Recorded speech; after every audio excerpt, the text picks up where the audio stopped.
Menusën u pa vetëm në mbrëmje. E pjesën tjetër të ceremonisë martesore që gjatë ditës u mbajt në shtëpi, Liridon Sylla e la për diçka më të rëndësishme. Ai shkoi për të luajtur futboll me Drenicën kundër Hajvalis. Vendimi për t'u kthyer shpinën dasmorëve Nusës natyrisht se nuk ishte i lehtë. Ka shumë një situatë e vështirë, sepse martesa është një ditë e veçantë. Edhe më të tani kanë kundër kësaj që me lunë, domethënë çfarë ditë që ndeshja, po tjetër domethënë s'më isha me la shokët vetë, sepse ishte një lojë shumë me rëndësi për neve. Por ishte dikush në familje që e mbështeti fuqishëm në këtë vendim. Për shkak se di edhe vetë si është, çfarë emocioni ka qenë, se edhe vetë jam sportiste, futbolliste, edhe prandaj kemi vendosur se të luajmë në ditë. Kështu e shtuna 28 shkurtit do të mbetet ditë e paharrueshme për Liridonin.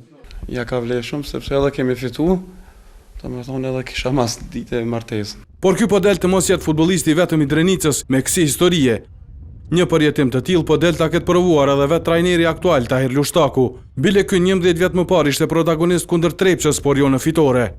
Jam aktivizuar në atë ndeshje dhe edhe kam shënu gol ku rezultati ka qenë 1-0 për Trepçën, ndërsa unë e kam barazuar atë ndeshje dhe ka përfunduar me rezultat domosdoshmë të barabartë me ne. E këso përvoja ndonë se të ralla i kam provuar edhe yjet botëror të futbollit.